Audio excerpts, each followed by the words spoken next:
Thank you so much, Mr. Jovita. Without further ado, I think we'll hand over the stage to Malay. Can you tell how I operate my phone? Sorry.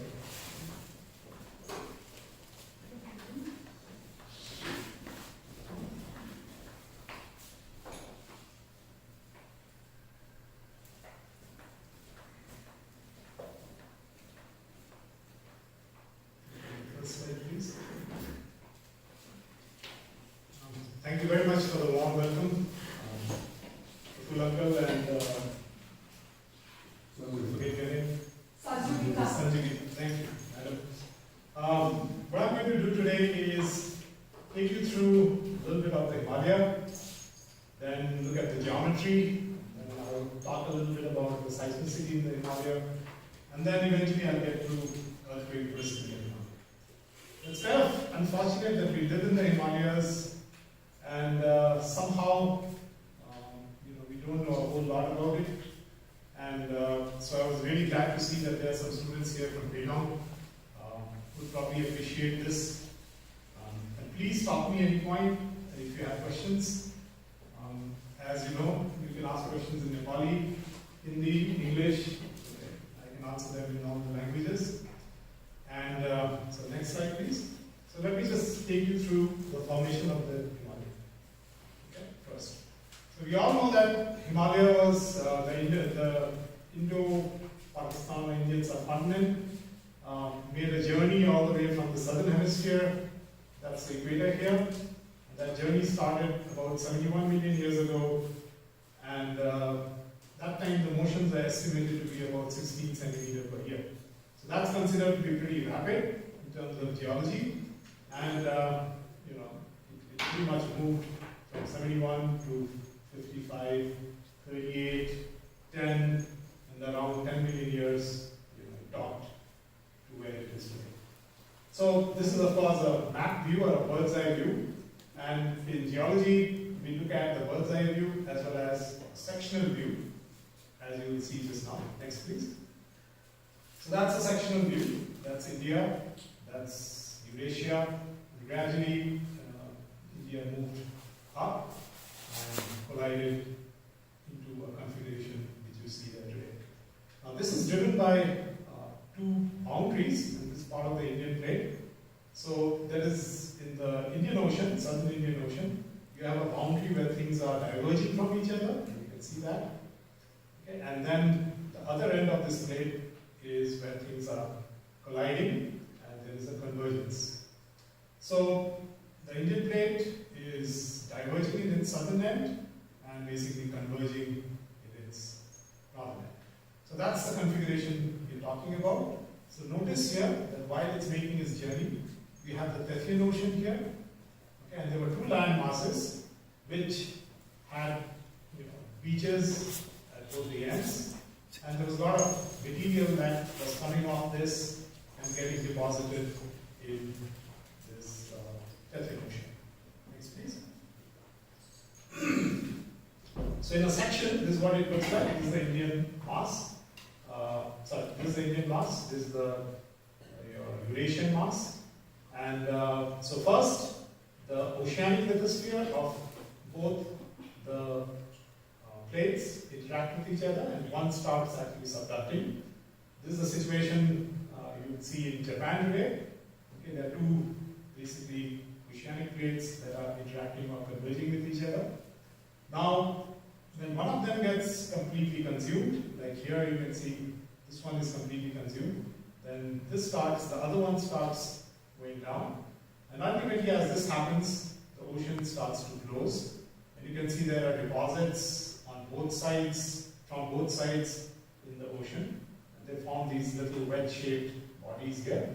And as the ocean closes, these the deposits start interacting with each other, and finally when they are completely closed, they form a high topography which actually is completely continental.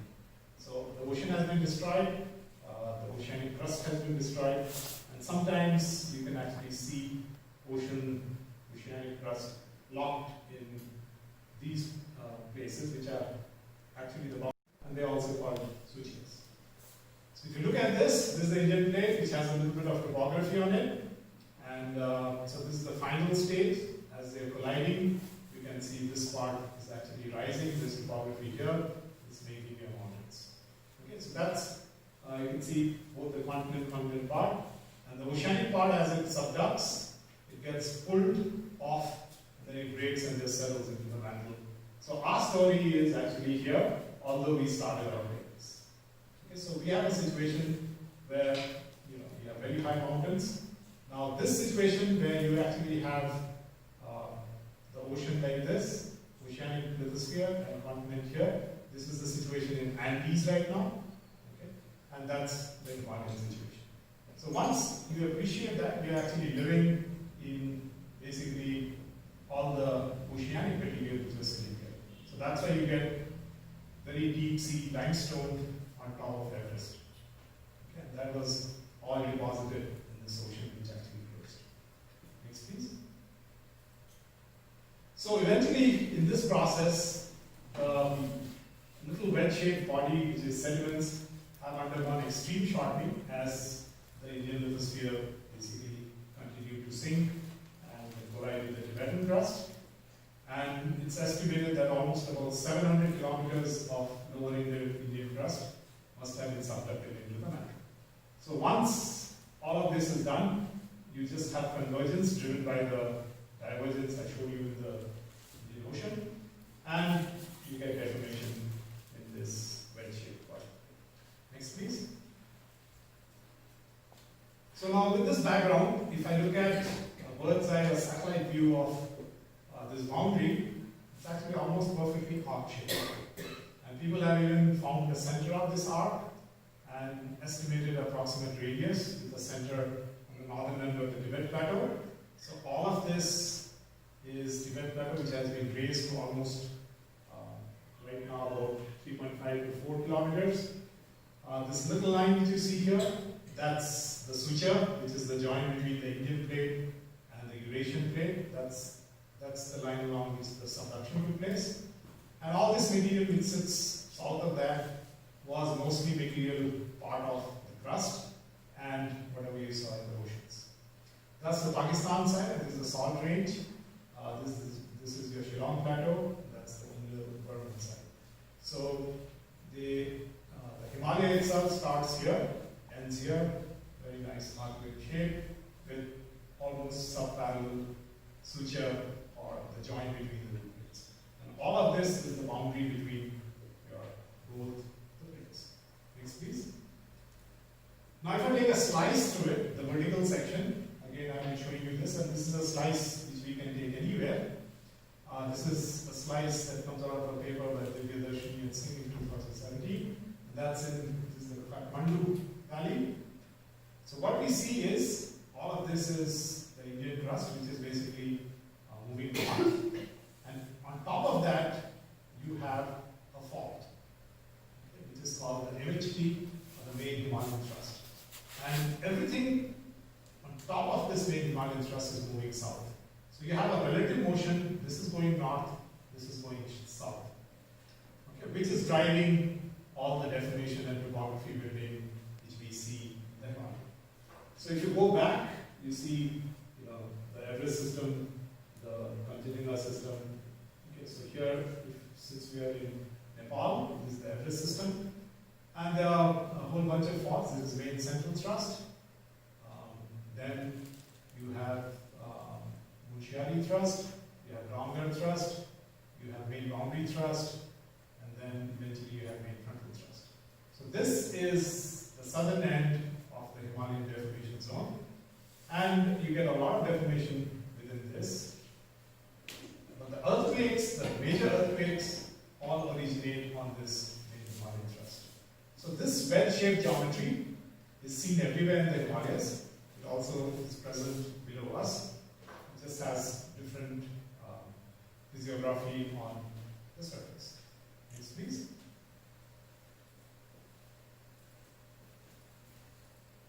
Next, please.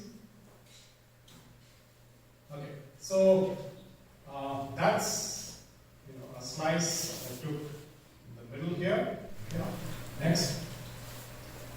Okay, So that was a perfect arc if you saw it from a satellite.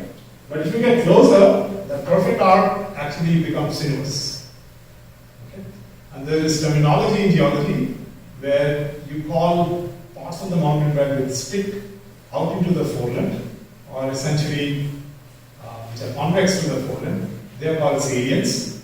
And the ones which are concave to the foreland is the frontal part here, where you get all the river deposits, the Gangetic plain. And if they are concave, then they are called recess. And several such sinuosity have been actually recorded in the Himalaya. If you go to Himachal Pradesh, we have Kangra recess, then Mahan salient, and of course, Dehradun recess. Further here, we've identified Guru Bathan recess and Dharan salient. Okay, so you can see that there's a pronounced sinuosity of the mountain front. It actually goes in and comes out again. Okay? So if you ever have to travel through lava, you get to the plains right after Guru Bathan, which is somewhere here. Whereas if you're traveling through Pista Valley, you have to reach Kalijora, then you get into a lot of shivalic rocks, which are completely missing here, and then you get to the plains. Okay, so that's the difference that you see in this sinuosity arc. Next. And this becomes much more pronounced if you use digital topography data. Okay, this is the eastern Himalaya. Eastern comes out somewhere here. It's right about here. And you can see that the mountain front actually goes back in, then comes out. And that's the Gorubunhan recess. And this is the part of the salient. We are located somewhere up here. In the western Himalaya, again, you can see the sinuosity very clearly, and I showed you the different salients and recesses there. Next, please. So if you zero in on our part of the Himalaya, which is here, and if I blow it up a little bit, this is a Google Earth image, and this is again a digital topography image. You can see that in our part of the Himalaya, the Tibet plateau actually turns out a little bit. Okay, and that's where Nathula is located, at the southern end of this tongue, which is somewhere here. And when you take this Gorubunhan recess, we also have the thinnest Himalaya in the entire Himalaya. Okay, so the Himalayan belt is approximately 70 kilometers here. If you go to Gorubunhan, then if you go to Nathula, okay, that's the distance there. That's all of Bhutan, that's all of Darjeeling Sea. Okay, and that's the reason why we had all the Doklam trouble, because if you can, if the Chinese can put a station somewhere here, they can see everything in the Gorubunhan basis. Okay, so if I blow this part out, what I see are mountains, and then there are these big alluvial fans that come down these mountains, and you've seen them. All the tea gardens are actually in Duars are located. This is the Duars area. They're all located here. You can see there are distinct breaks in that, and that's the part where faults have propagated through this deformed alluvial fan. Okay, and actually, if you go and walk through that, there are jumps. Okay, and those jumps are there's Samsing somewhere here and Chalsa somewhere here. And what they actually tell you is, so these were all quaternary, which is about 150,000 years. So they were deposited approximately around 150,000 years. And after that, the faults have been activated. Okay. So we have a history, recent history of deformation in the frontal ground. And I'll come back to this, what this means in terms of seismic hazard at the last part of the talk. Next, please. Okay. Can you go back? Okay. So now the other thing you have to worry about is what are the boundaries of this salient and recess. It turns out when you have this convexity and concavity, there's always a zone along which this transition takes place. Okay, and in our region, there's a fault there called Gish fault, which was again mapped by us, which starts basically where the Gish river is. Okay, and that's the point where the topographic front or the mountain front goes back to Gorubunhan. And this fault actually runs all the way to Kyanmasla. The town of Lava is actually located exactly on this fault. So when you have these kind of faults, serve as boundaries to this salient. So you probably have a COSI fault structure in eastern Nepal, and we don't know much about it right now, except that it should be there because the frontal part is very different. And we're thinking of a project to go in here and figure this out, so that we have boundaries to this salient. And these are called cross faults in the Himalayan literature.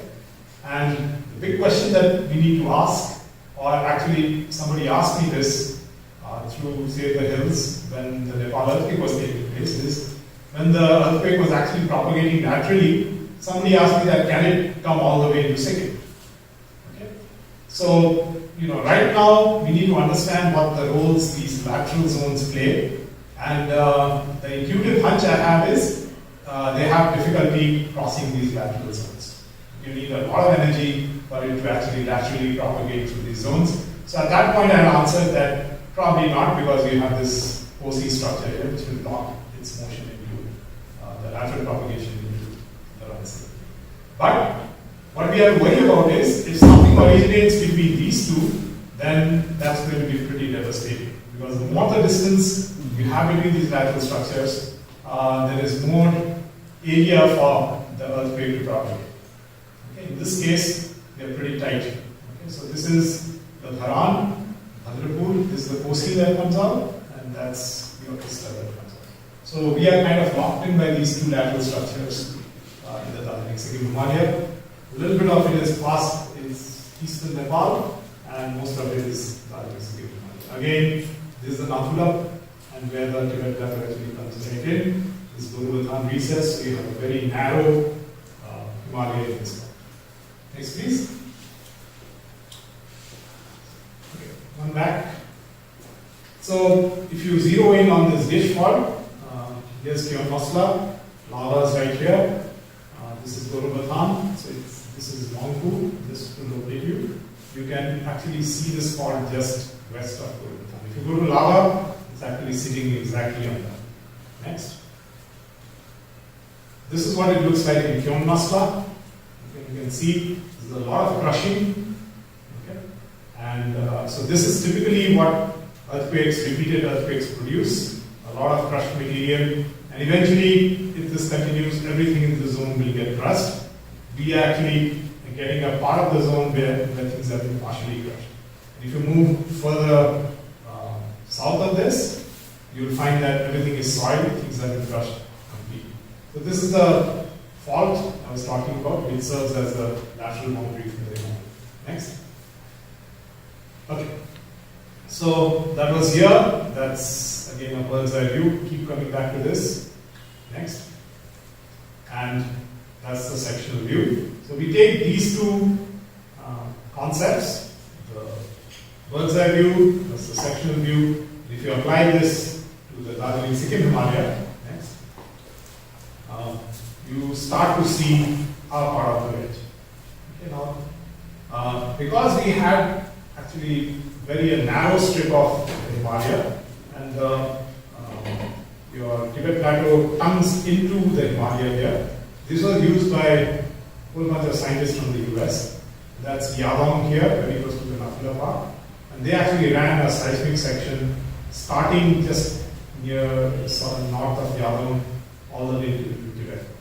And they came up with this deep structure of the Himalaya. This is 96. And that was the first time we actually recognized that the Himalaya has a wedge. And at the bottom of that, you have the main Himalayan thrust. Okay? And that's also called the basal decolma of the Himalaya. And throughout the Himalaya, you have this wedge-shaped geometry with this main Himalayan thrust. And all the large earthquakes have been all associated with this. Now, this understanding comes in the present century. Earlier, there had been work from IIT Bombay where they thought that the MCT was the active fault, and they estimated how much hazard would, seismic hazard would be there if you had actually motion on the main central thrust. Subsequently, there was also papers from GSI who thought that the main boundary thrust, which is here, was the active fault. But now it's universally recognized that we need to worry about the main Himalayan thrust, and these are, I'll talk about that a little later. but they will not generate as high earthquakes as if you were to trigger main frontal thrust. So that's the one which you are worried about. So somehow if we can start deformation here, the earthquake propagates slip all the way to the front, then you will get 9.0 earthquakes. Okay. So that's the structure that was discovered. This was through seismic section. This is Tibet, and large parts of it is partially molten. And you have flat topography and high topography. And then just south of that, that's the switcher. I showed you, as a line in the satellite imagery. And then this is everything. So the Indo-Chinese or Tibetan border is right about where STD is. And all these blue rocks are all rocks which you have got in the oceans. Okay, which I will not do the ones. And all of this is crustal relief. Next. So that's what it looks like in our part of the world. So if you put together everything here, then Lachen is somewhere here, and that's your Indo-Tibetan border. This Goba is basically Gaigong, if you know that, just on the border. Then this is GBSK is the Sikkim. Then we have Namchi here, and Mangpu here, Giddapahar here. Okay, and basically Kalihura is this where SKT is, and then you have the main frontal thrust. So we have the exact wedge-shaped geometry which the main Himalayan thrust sitting below us. So we are not very different from rest of the Himalayan. Okay, so we need to figure out what's happening in our part of the main Himalayan thrust. Next. So that gets me to seismicity. And now, when you look at a mountain belt, you see deformation in a mountain belt, and the signature of that is spread through several different time scales. Okay? So if you are looking at deformation in the range of 150,000 years to billions of years, the thing that is getting cut off here is rocks. So you see, look at rocks, they will have signatures of deformation which I will do. If you are looking for more recent deformation in the order of 1,000 to 150,000 years, you see sediments that have been uplifted. Those of you who travel on NH10, if you cross Kali Jhora, there's a place called Seti Jhora. Just before you reach Seti Jhora, if you get down from your car and go to the other side of the road, on the walls you can actually see sediments that were very close to Vista that have been uplifted to that level. Paleoseismology is again signatures of sediments which tell you that there was some earthquake activity, and they are typically hundreds of and thousands of years. That's what we look for, the paleoseismologists look for, especially in the frontal part of the mountain belt, because that tells them that you had a great earthquake in the past. Okay, so these are signatures of past earthquakes. And then we get to contemporary data, which is in geophysics. That's the seismic data. Ignore the GTS for now. And that's typically in the 1800s to 2020. And then, the most recent data, it began in 1993. You have 27 years of data if you have been measuring all of this. Unfortunately, in this part, we stopped in 2012. So I don't know what's happened in the last 8 years. But that's the most recent deformation data you can pick up. Next. So now, just in terms of frequency of large earthquakes that have occurred in the Himalaya, there is earthquake zonation. So whole of Northeast is zone 5. Andaman Nicobar is zone 5. A little bit of Kutch is zone 5. This is Western Himalaya zone 5. Parts of Kashmir Himalaya and so on. And there is a little part of North Bihar and Eastern Nepal which is zone 5. If you look at our part of the woods, since we didn't have frequency of great earthquakes, we are sitting in zone 4 according to this seismic zonation map. Next. Okay, so this map is based on frequency of great earthquakes. So it doesn't take the global positioning system or GPS measurements into account. What GPS actually allowed us to do is to look in between, look at the deformation in between great earthquakes. Okay, so our this is actually out of date because they don't take this GPS into account.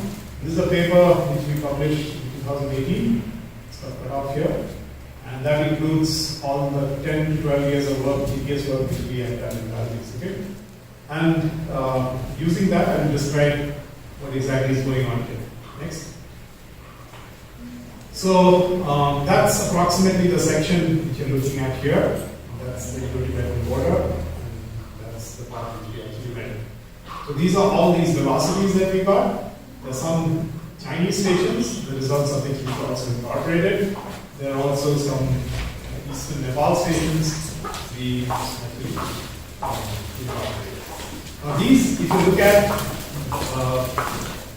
the scale somewhere, which basically this gives you, okay, this is 20 millimeters per year, that's the scale. Okay, so next please. So now, if we make India fixed, if we do relative velocity and make the Indian plate, at zero velocity, we can see that there is, so that's convergence velocity. So if we make Siliguri zero, for example, and remove the Siliguri velocity with all of the others, what we see is, as we go back into the Himalaya, our velocity actually rises. And you get approximately 13 millimeters per year. That's the horizontal velocity at the back end. And as you come, here is Yavam, that's Goba, that's your Lachin, this Kyonasla, Feeling, GDSK is GD Pant Institute in Gangtok, Namchi, Lava, Mirik, Vidupahar, Mangku, this is Nim, Sorang, Halo. Okay, so we did all of these measurements, and this is a trend which we got. Okay, so we have very high velocities, approximately 13 millimeters at the back, and as we come towards Siliguri, the velocity drops, and once we come near Gangtok, it actually drops pretty steep. Vertical velocity, these are model velocity. What we see is not much rise in the frontal part, but you get to the middle of the entire Himalaya, you see there's a sharp vertical rise here, and then it actually tapers out at about maybe 3 to 5 millimeters per year. So right about here you get 7 millimeters per year, and that's just south of Lachin and Lachin. So this is the area, and north of your Kyonasla and Gangtok. That's the area in our part which is actually getting uplifted, and the velocities drop very sharply after that. Okay, so these tell you what's going on in our part of the Himalaya. Next. May I ask a question? Sure. What does this imply your velocities? Yes. What does it mean to I'm coming to that. If it's still not clear at the end of my talk, you ask me. Okay, next. Okay, so these results are actually very similar to what you see in central Nepal. In the center part, you have this leveling. These are different tools. This is again the satellite SAR interferometry. They all indicate that there's a part in the Himalaya which is uplifting, and that's somewhere in the middle part of the Himalaya. And at the back end of the Himalaya, the velocities are high. As you come towards the front end, the velocities are high. Okay? So this is not something which is unique here. It's something that you see throughout the Himalaya. Next. Again, if you try to correlate this information with the seismicity patterns, you actually find that the place where you have maximum elevation, okay, vertical velocity or maximum rise, those are the places where the seismicity is also very high. If you go on either side, the seismicity kind of rises. Okay. So what is all of this telling us? Next. So what it's telling us is, the back end of the Himalaya, we have high velocity, okay?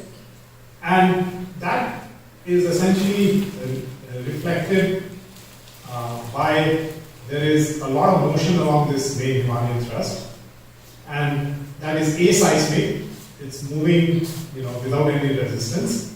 And as this main Himalayan thrust rises, it crosses a threshold, which is the brittle ductile transition. So below that, everything is deforming the ductile manner, which means like, if you take atta, put rotis just before you make rotis, boundaries. You stretch it, it doesn't break, it flows.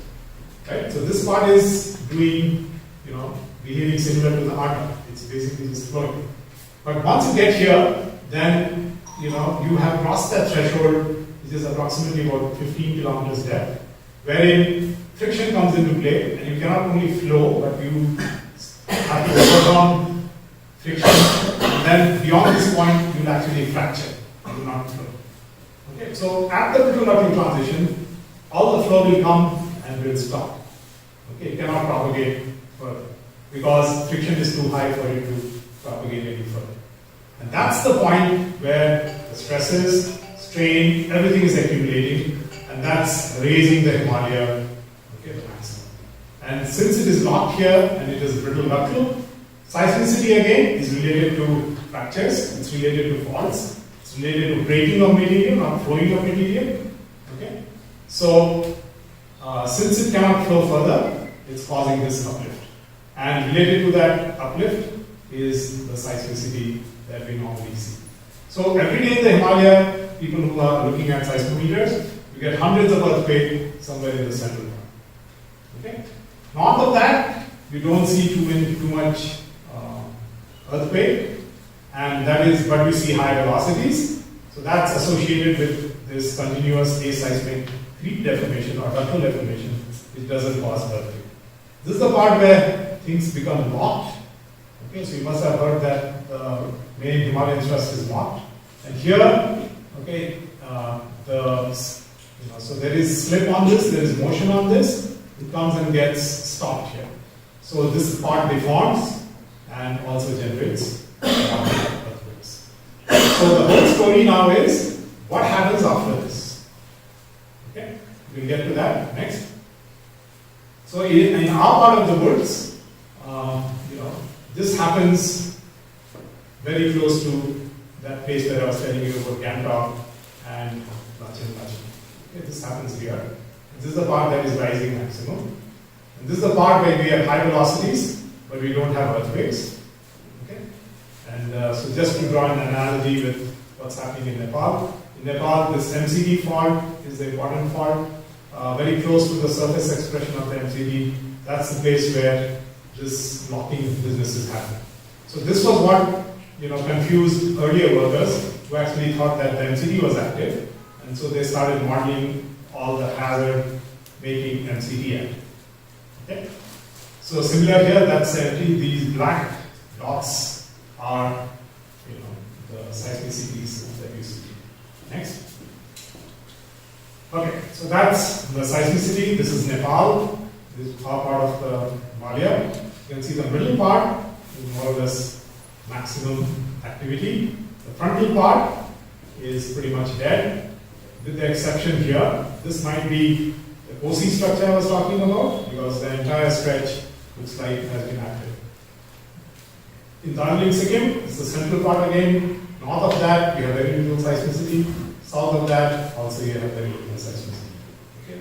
So the maximum concentration is in the middle.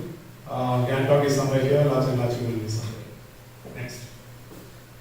Okay, so what does this seismicity indicates? Number one, it indicates the process of mountain building continues today. So we are not living in a dead mountain. Okay, and that the mountain building, the topography, the high mountains that you see, it has been built by earthquake. Okay, so the earthquakes are part of the process of mountain. So if you live in the Himalaya, there is no way you can avoid this. Next. So I talked about how Himalaya is formed, what its geometry looks like in terms of sectional geometry, in terms of map-way geometry. I told you where the normal seismicity, everyday seismicity occurs, and then how that translates into earthquake risk in the Himalaya. Next. Next. Okay. So now when things are getting locked in here, okay, their time will come when you actually cross a threshold which is holding, the frictional threshold which is preventing you from propagating. So now you accumulated a lot of strain here before that. Then you will suddenly break, and you will, release that strain by motion, taking the slip which has accumulated here. Okay. So So in the 2015, Nepal earthquake, that's where things were accumulating. There was enough energy to drive it all the way here, which is the Kathmandu Valley, but it did not have enough energy to drive it all the way here. Okay, so you want to release all the strain, okay, that has accumulated. You want the strain or the slip or the motion along this main Himalayan thrust to reach the main frontal thrust. Okay, so once that happens, then you release a lot of the strain accumulation. When you don't, when you slip only till here and activate, say, MBT or some other fault, then of course you have earthquakes of less magnitude. Next, please. Okay, so this is MCT. So in terms of this diagram, this is MCT. This was where things were locked, and that was the zone of the Gorkha earthquake rupture zone. Basically came up to Kathmandu Valley, and since it did not go any further, scientists are saying that okay, it was a minor event, and that's why you got magnitudes of 7.9, 7.8. Okay? If it had reached all the way here, the main frontal thrust, then this would be close to 9. Next. Okay, so that's a compressional earthquake, and these are beach balls, which tells you this is a thrust earthquake, which is compressional. This is a normal earthquake, which is extensional. And there's another kind of earthquake where things move side by side, which is this. So you had this to begin with, that was 7.8, then you had aftershocks of 6.6 and 7.3. So nothing reached 8. And that's what people actually suspected, that you did not get information in the ground. Next. Okay, so in terms of our previous diagram, this was your continuous aseismic slip. So this broke and only reached till approximately here. Okay. That is the frontal propagation. There was also lateral propagation. That's where the question which I raised earlier, that can this get into Sikkim, came about.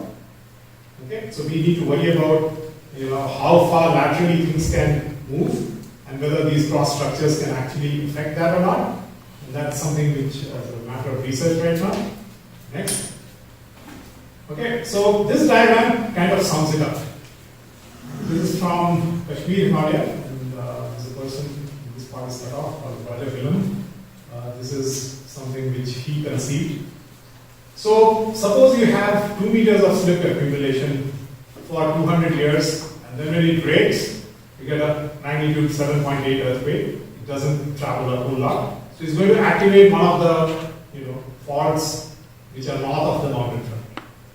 Okay? If you have a little more energy, say you have 8 meter slip accumulated over 500 years, and the rate at 16 millimeters per year, which is close to what we see, then if you have enough energy accumulation, you can drive it somewhere here, and you get a magnitude 8.5. This part remains locked, this part remains locked. The Kathmandu situation was similar to this, because we got 7.8, so we went into the Kathmandu Valley. Here you could do it in Kashmir Valley. Now if you have lots of slip accumulate over a lot of time at this rate, then you might accumulate enough energy to actually drive the slip all the way to the front. Okay?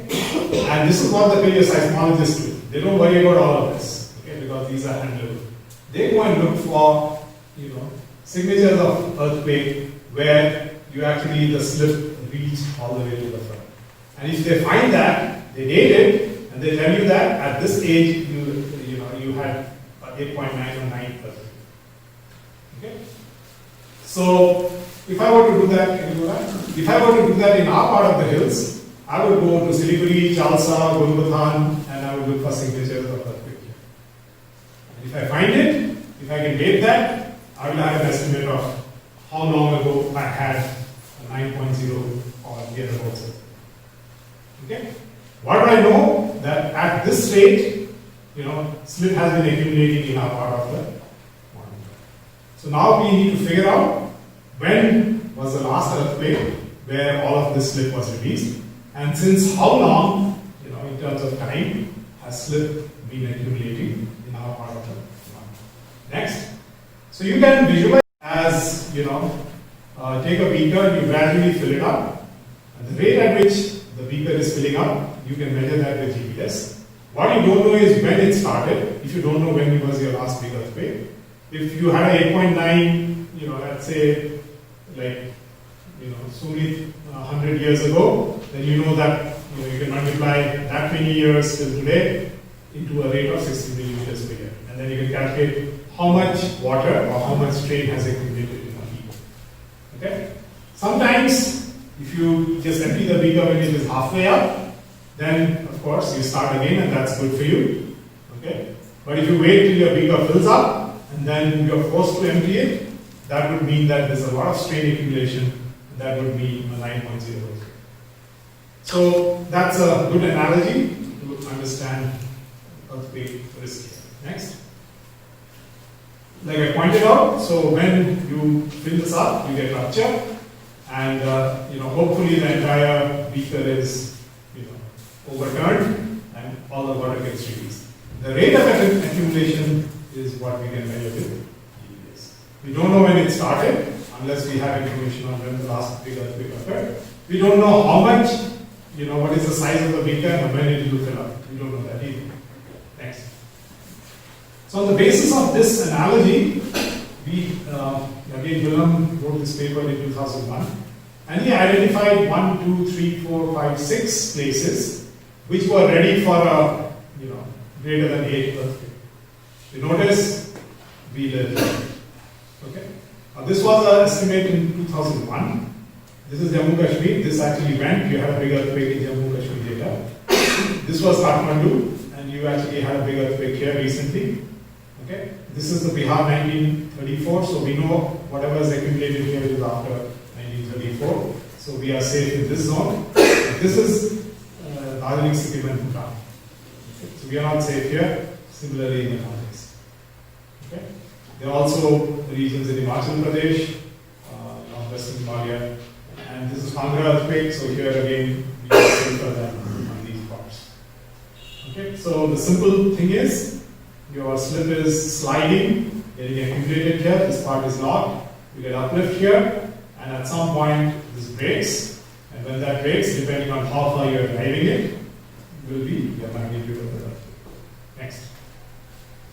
So now, what this tells us is, if you look at GPS results, then frequency of great earthquakes, okay, our understanding should change. So if you are actually getting great earthquakes, you have signatures of 1932 earthquake, you've released the strain. Okay, so you should not have a zone 5 here. You should actually have a zone 4 here. And then you have regions like Darjeeling, Sikkim, where you have not released the strain in a long time.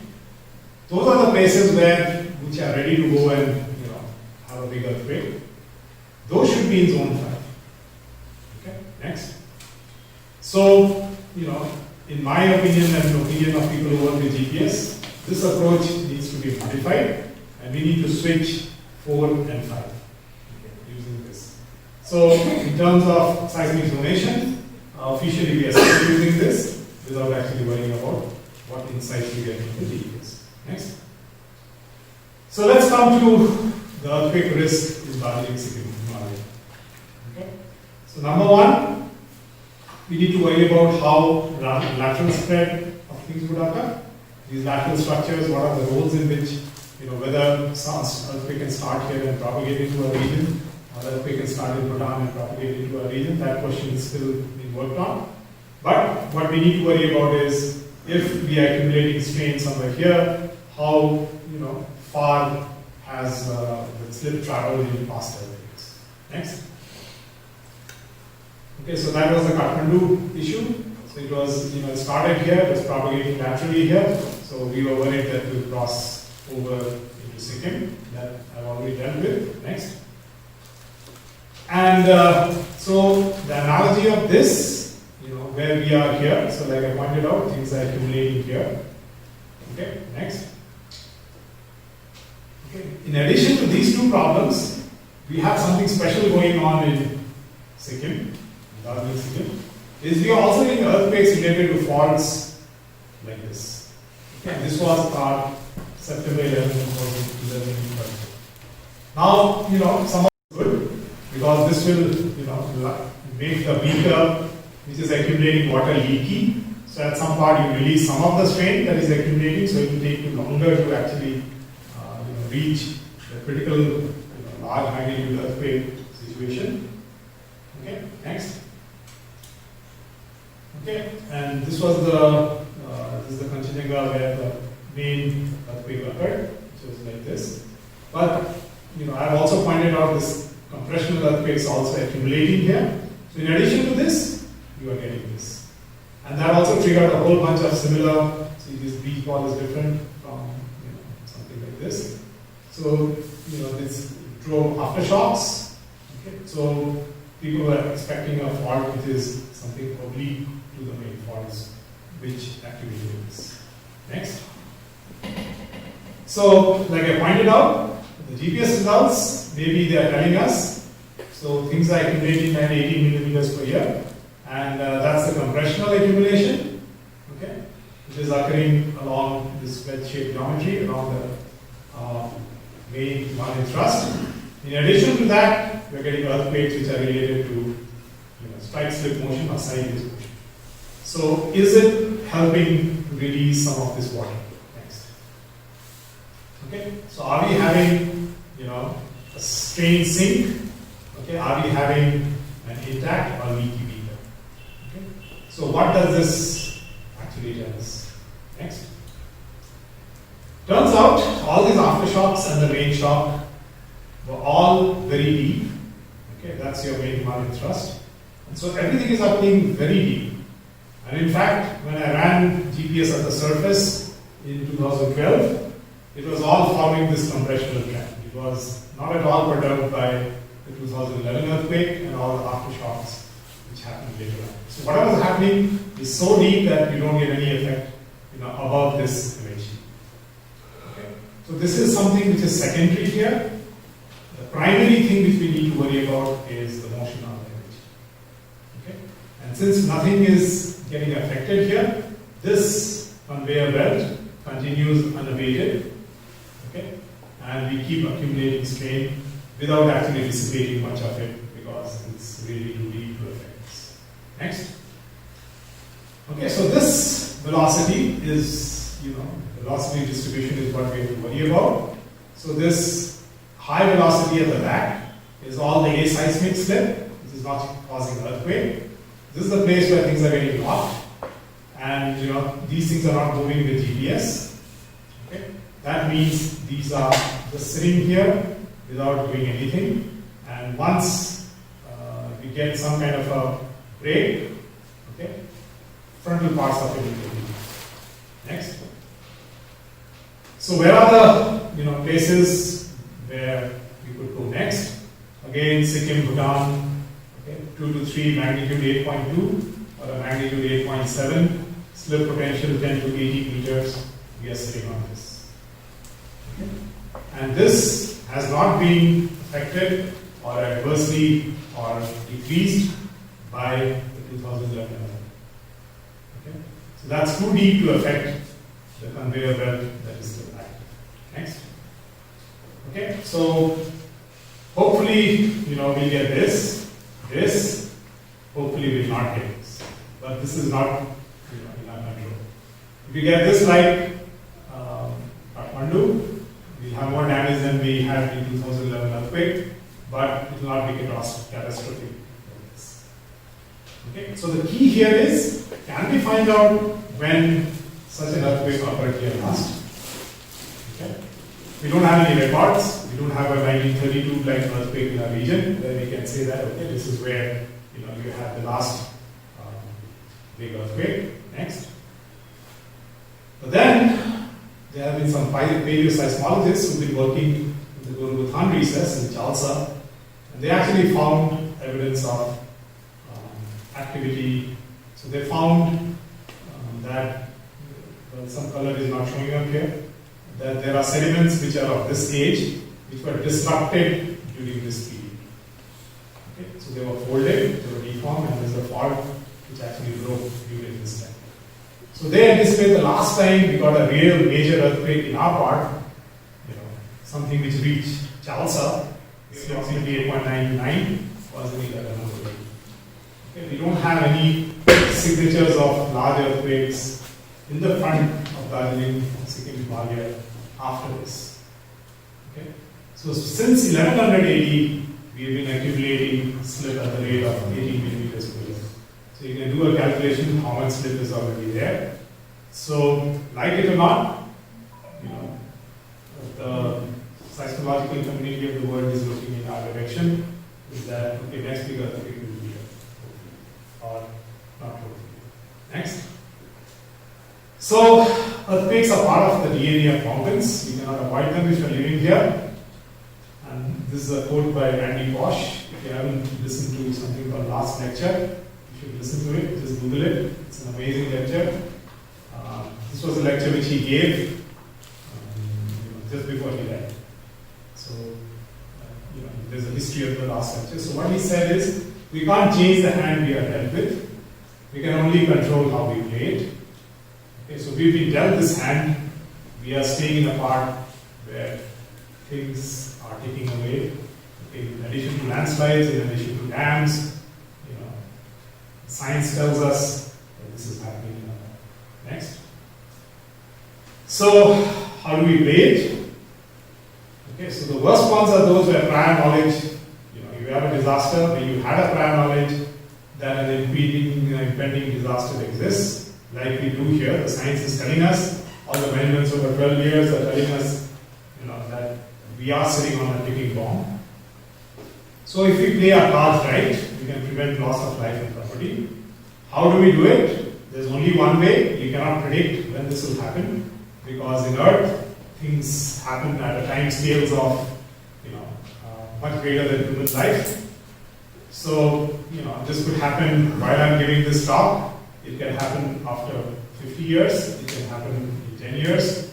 But what we can do is somehow impress upon people that you need to build safe buildings. Okay, earthquakes don't kill people. There's a very famous saying: it's the buildings that do. And we really need to somehow prevent disasters than just trying to clean up after it and preparing what will happen if a disaster strikes. Okay? Because if you can do this, then you might have saved lives, and that way you would have. Okay? Next. Thank you very much. Questions?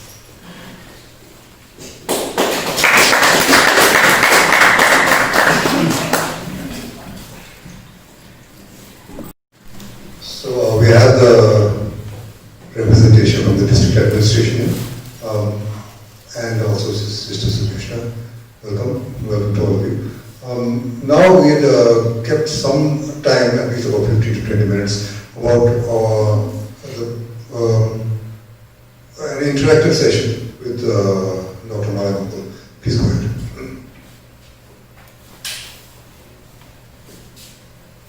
Questions? Yes. So, question from me. So, I am Dr. Bibet Sharma from Sikkim Manipal Institute. Okay.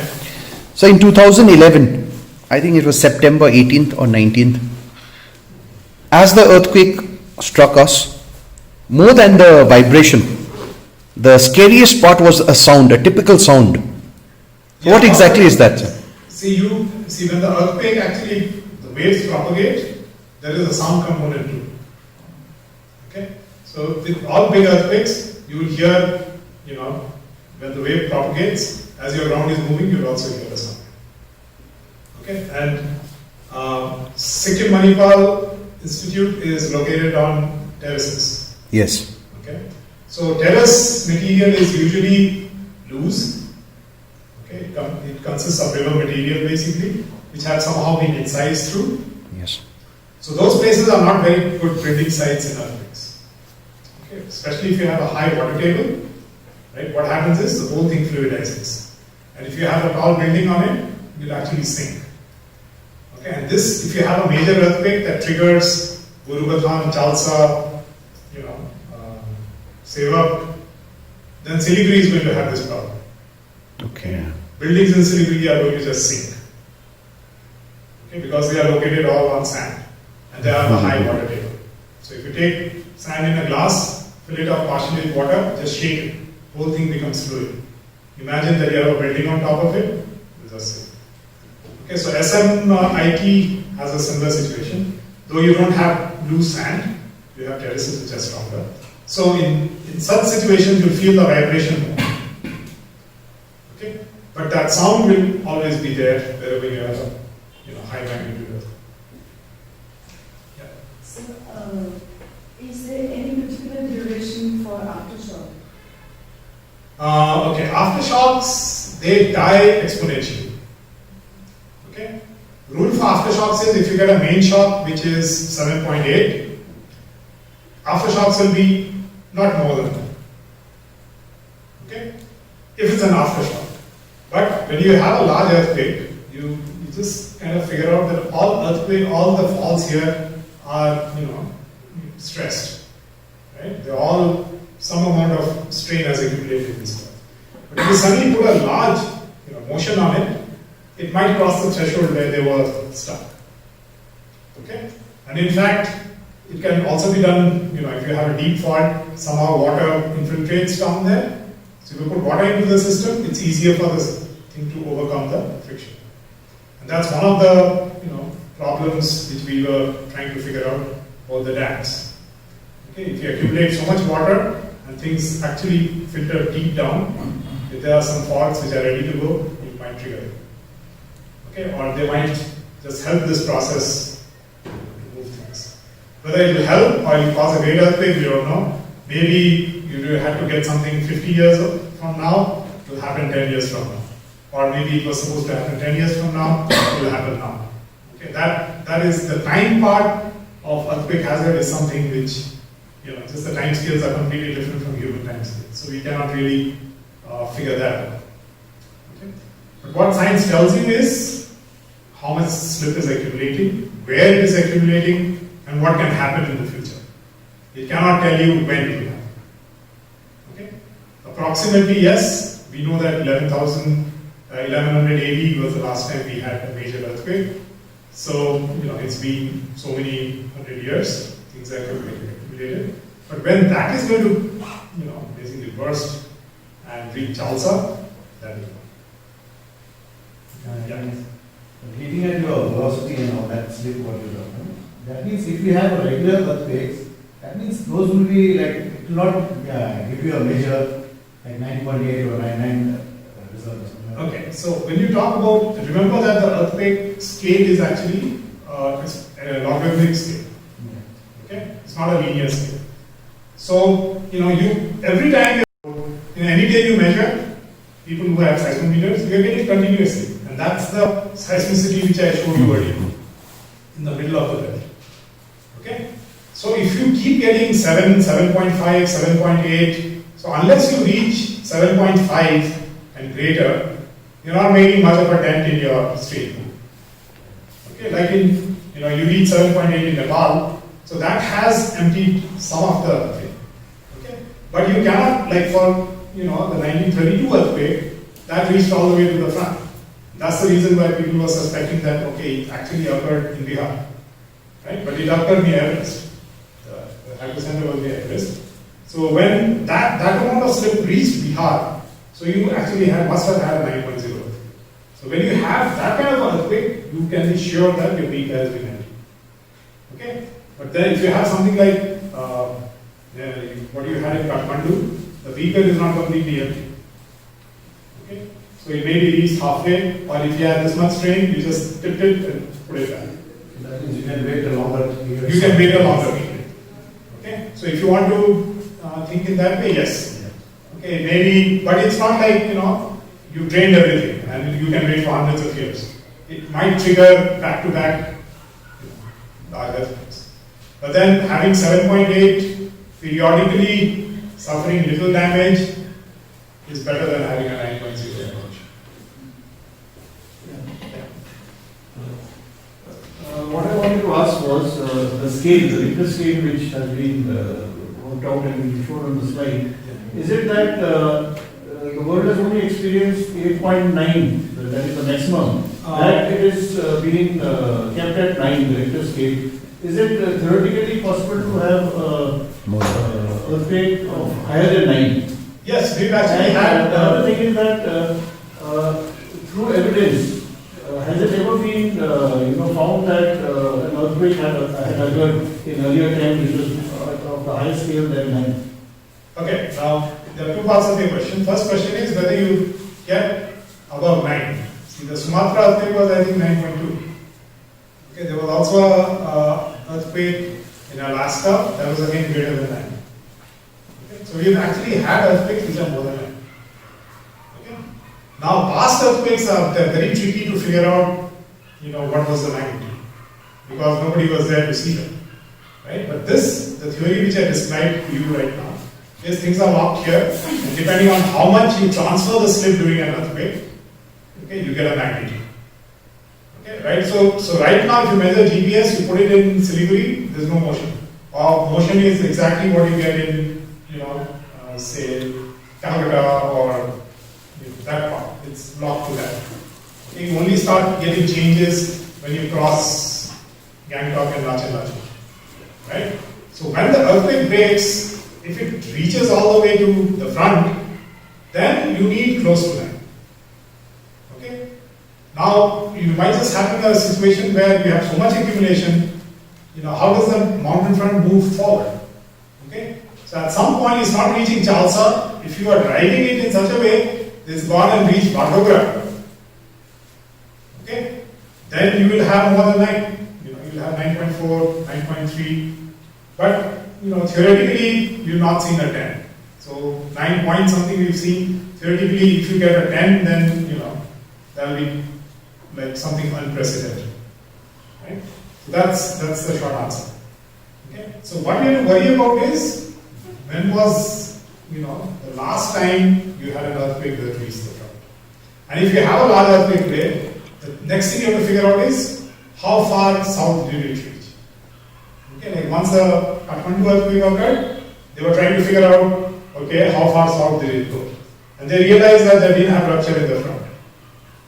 Okay, so then they started modeling it, and they had a 7.8, which gave them some kind of a understanding that okay, it did reach the front. But if it reached the front, you would get a 9. Okay, so that's the ballpark science, right? And if tomorrow you have a big earthquake and you find that people in Chalsa got affected, then you can more or less figure out that okay, you had a very large magnitude earthquake. When that occurs, Siliguri would be devastated. Okay, here rocks always are better than sand. So if you don't have, you are not living in a 10th floor, you actually have what used to be an Ekra house here earlier, which was earthquake friendly, then you should be fine. Or if you have a wooden and tin roof, right? What is nice about a wooden and tin roof is even if your roof collapses, there will be air pockets for you to breathe in. People can rescue you easily. But if you have concrete on your head, okay, and a slab drops, right now if there's an earthquake, if there's a concrete slab on, in my foot at my head, this space will just disappear. Okay, the space will be sitting. So for somebody to even come and rescue you, you have to have machines that can pull out large concrete slabs off you. Okay? Then you have to worry about, do we have roads where we can bring in such machinery? Okay, we don't.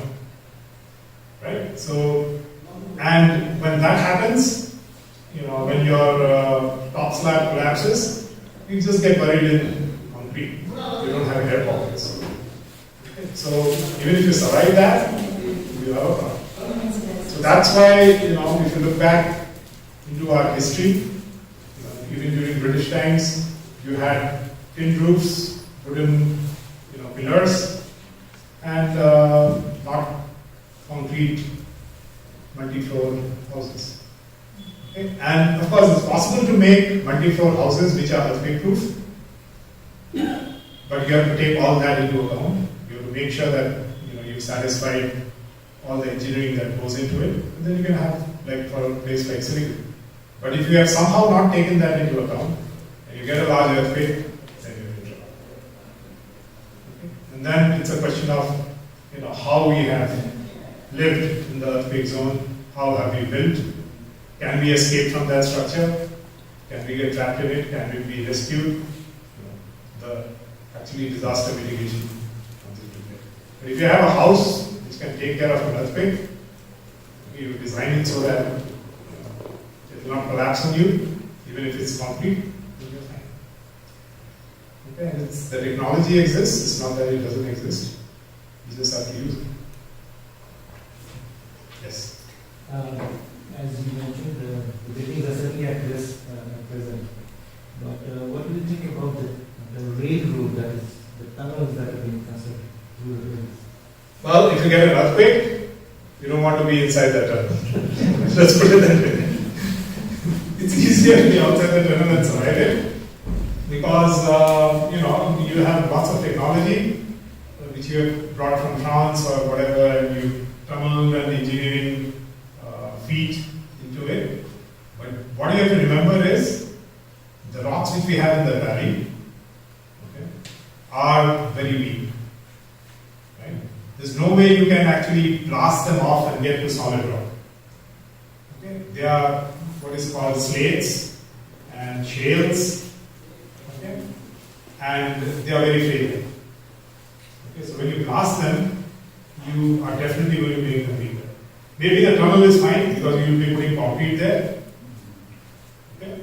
But that strength there will drive weakness elsewhere. Okay? Now if you remember NHPC Riyang Dam, when they were building the dam, actually there was an old landslide. When I was working there, I actually noticed that there was an old landslide there, so I didn't take any data there. I went further down. Now you have an old landslide, you cut its toe. What's going to happen? The whole hill will come down. Okay? Next step they did is they put concrete in all of that. So they strengthened that weak part. What is the next step? The same hill will find weakness elsewhere. So the landslides have moved towards now Balwakani. Okay? You all know there are two major landslides there which affected us last year. So it's not that unless you make the whole thing concrete, nature will always try and find a weak spot and cause trouble.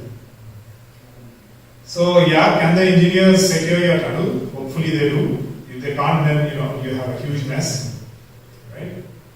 Can they? So that's one question. Whether the tunnels will collapse where you are inside it, right? In normal circumstances, that's one question which you can ask them.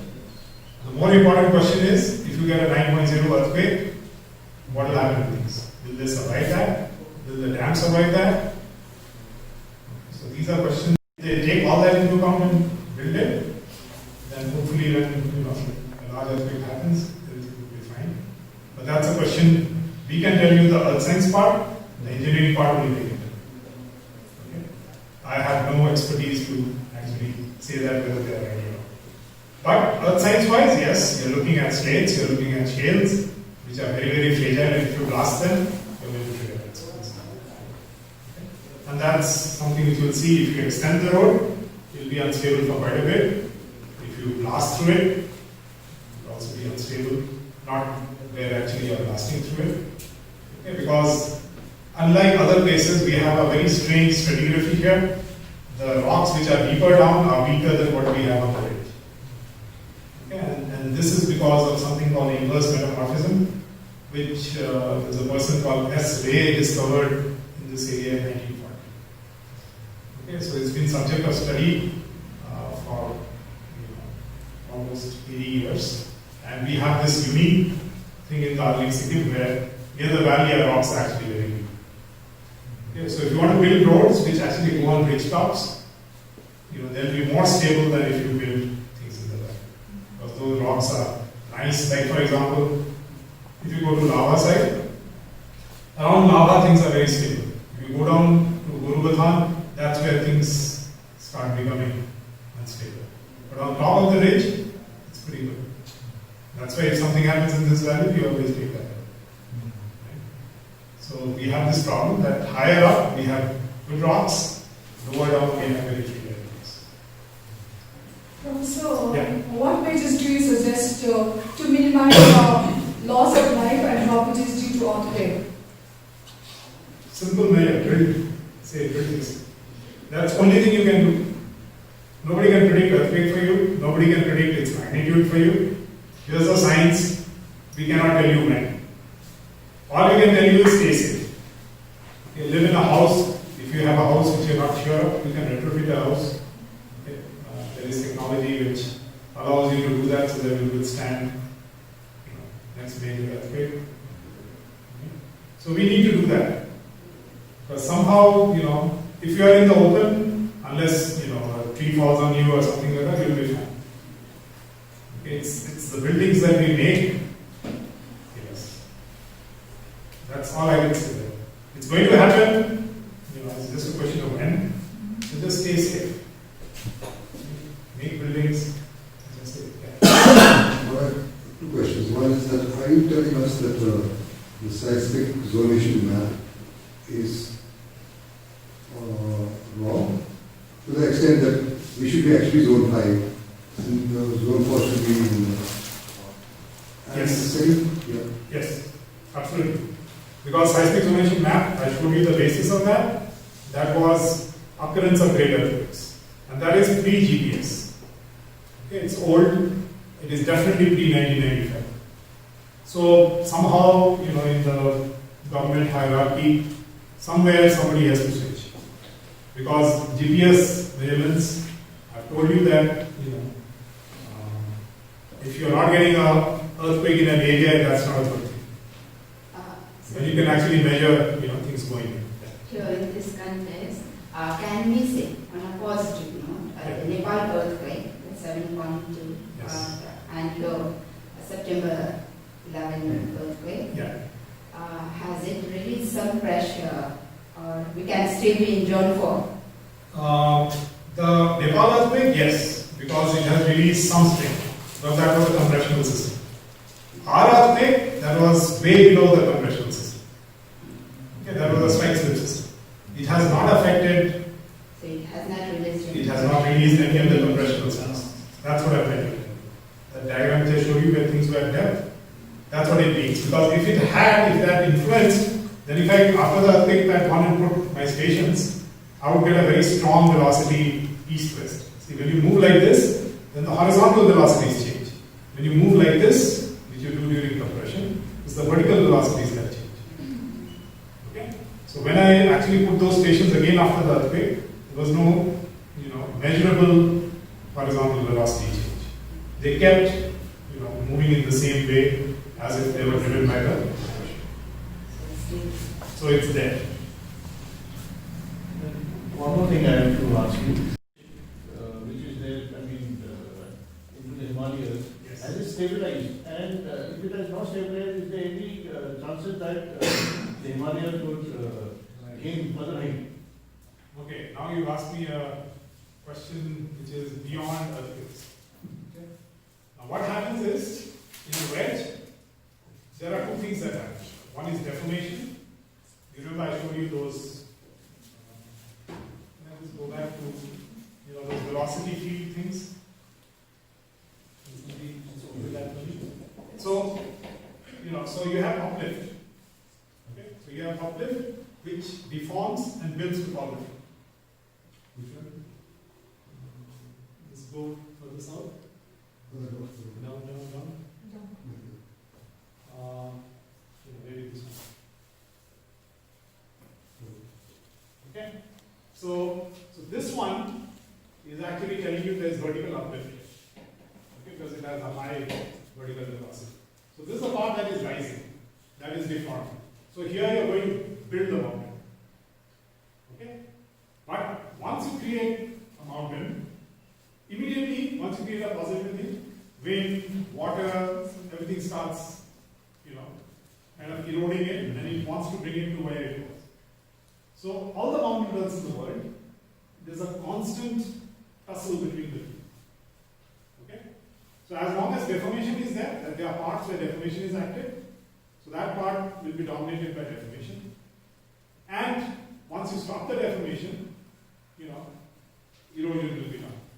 Ultimately, in this race, erosion wins. Because mountain dies, the compression and all that dies, and it's just penny plain. If you look at Peninsula India, you look at Rajasthan, it's all been almost plain. So Himalaya is going to go that way in a few 100 million years or so. Okay, once this compression. So there's a constant tussle between, eroding factors which reduces the topography and deformation which builds it. So the wedge is never stable. Okay, it's not in equilibrium. Okay, so as long as this is going on, wherever suppose erosion wins somewhere, then the deformation actually needs to, basically deform and fill that. Okay, it's only when the whole system becomes stable, then it worries about overcoming the friction and going to the. So the only time the wedge is momentarily completely stable is when you drive the grader. Okay, and that point the whole thing moves forward, it jerks forward, the whole wedge. Okay, and that's the reason why you get such high dynamic force. Right? So once you have like a, where the fault is breaking in between, right? You are not getting large earthquakes, you just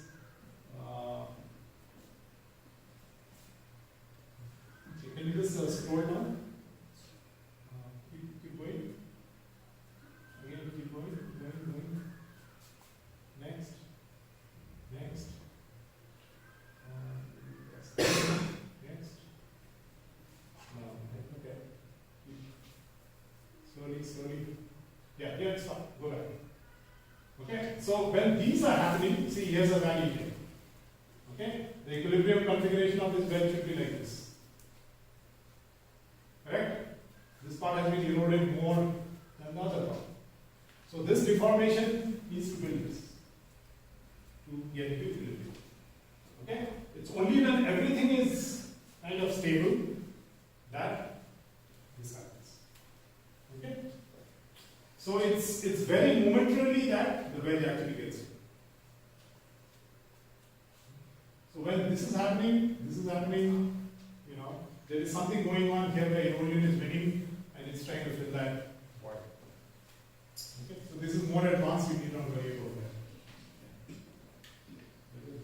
Yeah, like we keep saying that the Everest is rising and all that. Means what, we are still moving up or Everest in the last Nepal earthquake actually came down a little bit. Okay, so when you have an earthquake, wherever you have the epicenter, at that point things shrinks. And around that, it rises. Okay, that's a local thing that happens. But then what you want to worry about is, overall, if the mountain is rising, that means there is active deformation. If the overall it's falling down, then the erosion is missing. Okay, so the is getting eroded.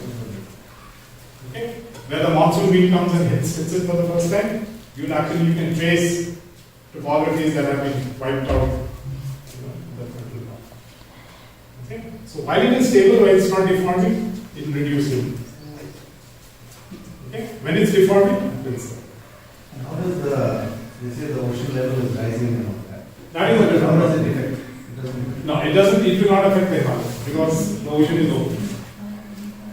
So regarding this, do you think like what I understand is like Japan and all those areas, it's more earthquake prone zone. Yes. Since they are safer in the rates, sort of thing. No, they are not. If you are living on Japan, you are actually at the initial stage of this process where deformation, there is no role of erosion. Everything is, below the water. No, what we see is there are something is percolating down, so there is less chance of getting a bigger. No, there actually you get much larger earthquakes. There the wedge thing is not working. It hasn't formed a wedge yet. Okay. What drives earthquakes there is the overall. Again, go to my first couple of slides.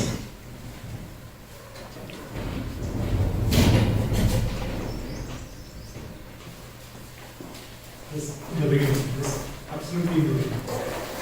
Formation of Himalaya. Okay, next. Yeah, stop. Yeah. So Japan is, there's an island chain somewhere here.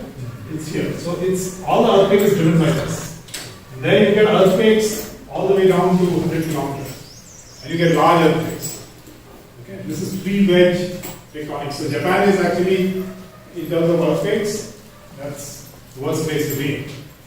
But on the other hand, they've built well. Okay, they know that they cannot survive if they don't build it. Of course, the other problem we had is with nuclear reactors and things like that. But that's again a separate issue. But they build for earthquakes because they get very high. Okay. Anything else? So on the construction part, what is the scale and how does it the design? That I will not be able to tell. You have to talk to planning. Okay, but I can give you some. It's about 1.3 to 1.4 times the cost of making one earthquake free versus earthquake resistant versus earthquake prone. The cost is not like double or anything. It's marginal. But this is the science behind it, and then it's in India. Okay, there are countries where you cannot build your own house. Okay, it is built collectively through the local administration. There are designated people who follow all the boards and then build your house. In India, you can build your house by yourself. So, I mean, in Shillong, we were doing field work, and there was this house that was being built. So, typically, what we do is we take bricks and we lay them like this, right? So, there was a wall which was being like this, built like this. Okay, and so we are like, you know what will happen to this wall in an earthquake? So the guy was building it, thinking, what's your problem? It's the owner has told me to build it like this. It's his problem. So I'm building it. So that's what we see around is in Kalimpong and everywhere. Like it's instead of having an architect or a structural engineer designing and building, it's the layman who's the Exactly. someone who's designing. And this is, this is not just your Kalimpong. I mean, even in the IIT Bombay, you have the best engineering departments, but the guys who do the construction is, not qualified like that. So, we've had situations where a corridor in front of civil engineering department leaks heavily in the monsoon. And I've had parents say, okay, I mean, this guy, okay, this civil engineering department, and the corridor in front of it is leaking like this. This is the right place to send our kids to learn engineering. So this problem is there is a formal thing and there is an informal way of doing things. Okay, the formal guys know everything. Okay, but when we build it, the informal way of doing it is cheap. Because any government thing, L1. L1 is the lowest code. Right? So the L1 guy is going to follow all your ethics and make things safer. Okay, if my thing lasts, and any construction in IIT Bombay asks, okay, how long will this last? 1 year. Okay, 1 year guarantee. And true to word, if he builds my wall, 1 year later, he'll leave. So he's got that technology perfect. So he's not really carrying forward. That's the way in our system is. So what do we do? But we know this. We're living in Kalimpong. Okay, so we should stay safe. Okay, amongst all other problems, this is also. And it's not very, evident. The day this strikes, all the other problems become trivial. Okay, and then if you get a 9.0, it's going to trigger landslides all over the place. Oh. Okay, so that's a couple of problems with earthquakes. So we are worrying about one landslide here, people dying there. Just imagine, in the whole region you trigger hundreds of landslides. Okay? So we are headed in the wrong direction. I don't know. I don't have the expertise to suggest what we should do, other than saying, let's say buildings which you live in. But that's a problem. Regarding the numerous amount of dams which are being constructed, but how will it, like, if it's a trigger somewhere, How safe are we? how safe are we? And they are adding to it, the dams. If there are landslides, now see, if dam, if you get a 9.0, will the dam wall withstand, the earthquake? If your wall breaks, all the reservoir water will go down the Sikkim and drown everywhere. Okay? Let's assume they've done that homework and they've got the dam actually perfect. Right? But you have all that reservoir, if you shake it, all that water, what it's going to do, you don't know. The ripple effects are Yeah, it will definitely cause landslides. Okay? Normally it's also, there are places where you cut the toe of the old landslide, it's become unstable. That's, a problem where, okay, you wait there for 2 hours, somebody cleans it up and you cross it. We have 100 such places that, we've had a disaster in 1968, which was not triggered by earthquake, it was just done by rain. But if you have an earthquake of this magnitude, just imagine that and multiply it by several magnitudes. So yes, the situation is grim. This is the science behind it. How we are going to, deal with it. There's a human issue. There's a, execution issue. There is implementation issue. Somehow we have to all come together and decide how safe we want to be. If you don't want to be safe, you want to play dice. That's one way to go. That okay, this will happen after I die, so I don't worry about it. Because who knows, it will be 10 years or 15 years. That's one way to go. But it would happen while I'm giving a talk. Roger Dillon at one meeting, he just came and said, okay, my science tells me I should give this talk and just run away from here. I don't want to be in the Himalayas because, I can get a 9.0 anytime. Okay, that's the other extreme. So it's up to us. You were talking about those Last question. the fault and all that, the Koshi different, there's a, what do you call it? Yeah. So there are natural faults. Yeah, so if one case is happening, it will not shift to another zone. We are thinking that it will not happen. Okay, but the thinking is not very clear on it. Because this recognition of cross faults, although I've studied Gish fault in the early 2000s, okay, internationally now, people have found a similar fault in Nepal. Okay, so I just had a visitor last week who was actually interested in looking at these cross faults. So the interest in actually recognizing these cross faults, okay, and cross structures, it's very recent. There's somebody who gave a talk when I went to Bozeman, and he said that the lateral propagation of the 2005 earthquake, okay, stops along with some lateral structure in Nepal. Okay, and there's no lateral structure that has been known there, but if you look at the seismicity pattern, it follows a very linear place where it stops. And there you need some kind of a lateral structure to stop. So people are recognizing it, but then it will take a little bit of a while before we actually use it. If it works the way we anticipate it to work, then we should not get earthquakes from Nepal or any radioseismologists, again, they think that you get like 200-kilometer ruptures, which extends from Chalsa all the way to Arunachal Pradesh. It doesn't care about lateral structures and all that. But then again, I asked them that, okay, suppose in Nepal you had to do this trenching for this 2005 earthquake. It broke in 2 pieces. Okay, do you have the temporal resolution to actually recognize 2 pieces? He said no. Okay, if it happened like a few thousand years earlier, I will get the whole thing happening. Okay, so there are issues about the science also. Right? So, right now,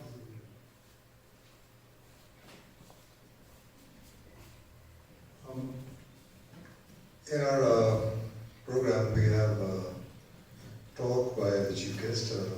He's not here, but from the district administration, especially from the disaster management department, would you like to say a few words?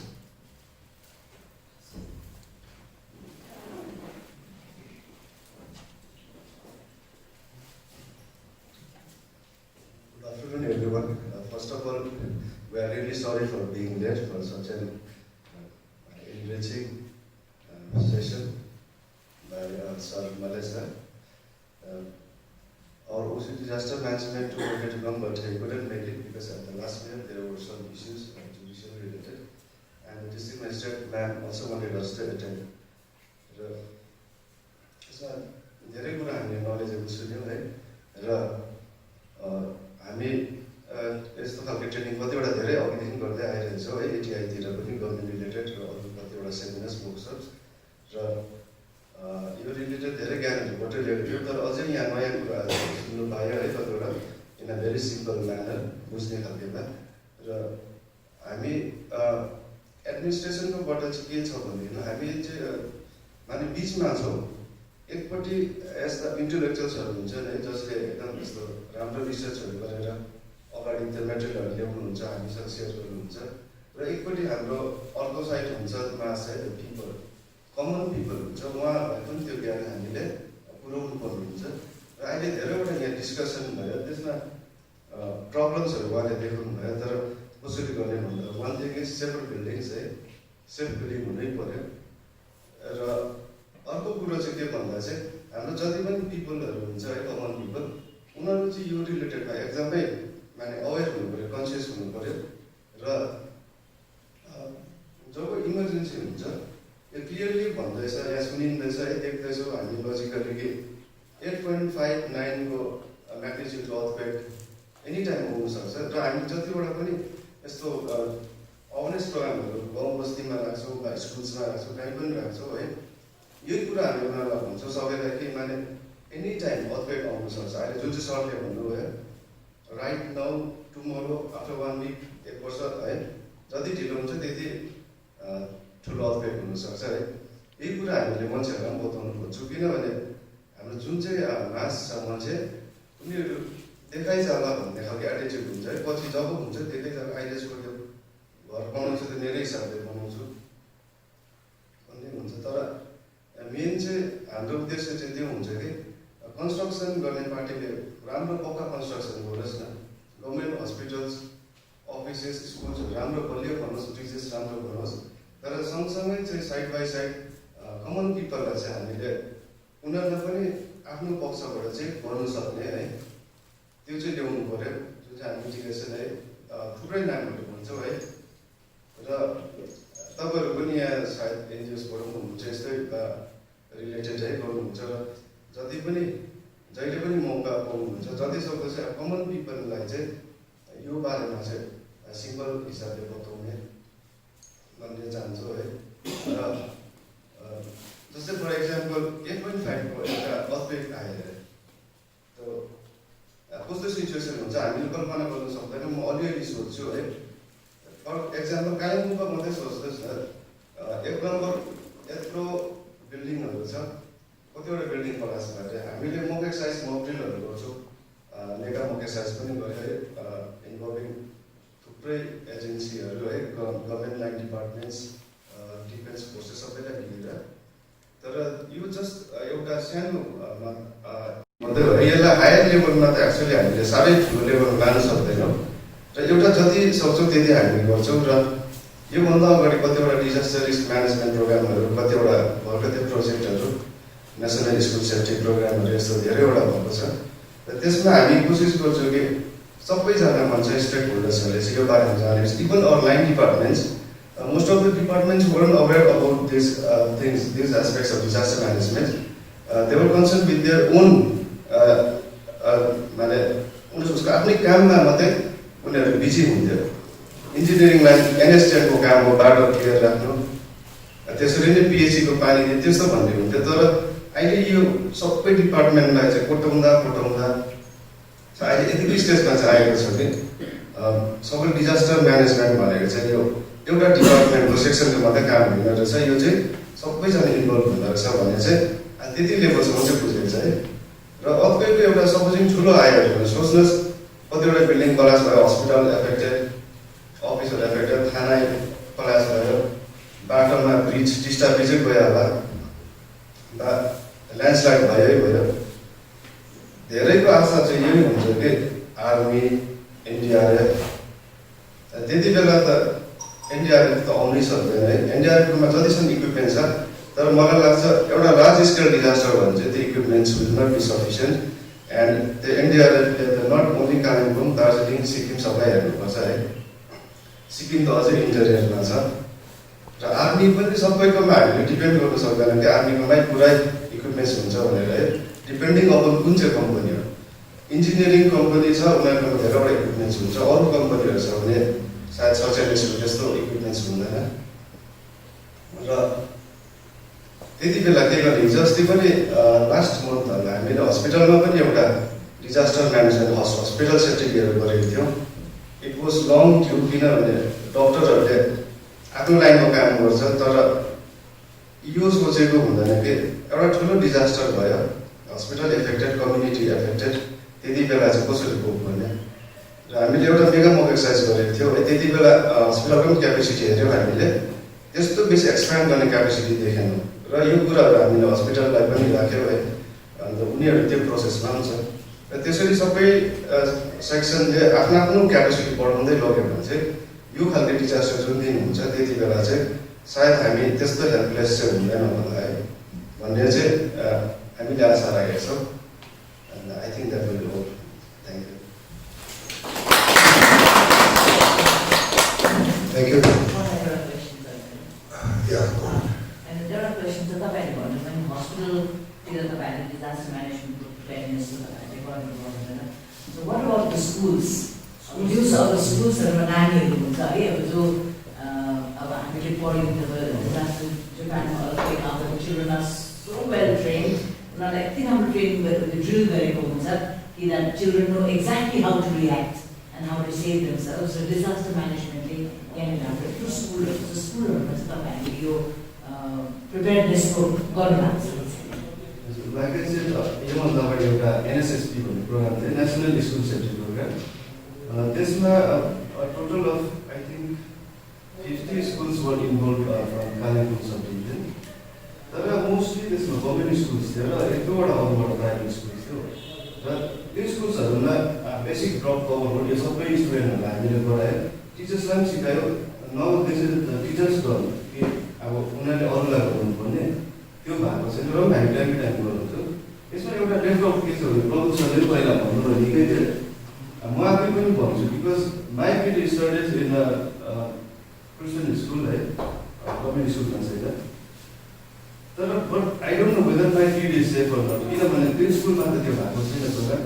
र मैले म जुन पनि जग्गा जान्छु त्यो personal लेभलमा I try to tell them कि यो मतलब school safety के हो डिजास्टर आउटब्रेक रिलेटेड त्यति बेला चाहिँ कसरी रियाक्ट गर्नुपर्छ भन्ने तर अहिलेसम्म प्राइभेट स्कुल्समा त्यति उयो भएको छैन मतलब उनीहरूले इनिसिएटिभ दिँदैन मैले इभन बिसप लेभल बिसपसँग दार्जिलिङ स्कुलहरूमा पनि हामीले अलिकति स्कुल्सले भन्दाखेरि डिपार्टमेन्टले नै तपाईँहरूले रेसन त तपाईँहरूले भन्यो डिपार्टमेन्टले दिनु पर्यो आफ्नो जुन चाहिँ सिड्युल छ एउटा अलिकति टाइम निकालेर चाहिँ स्कुलहरू तर यसमा अर्को साइडबाट पनि इन्ट्रेस्ट चाहिँ विल बी अ लट मोर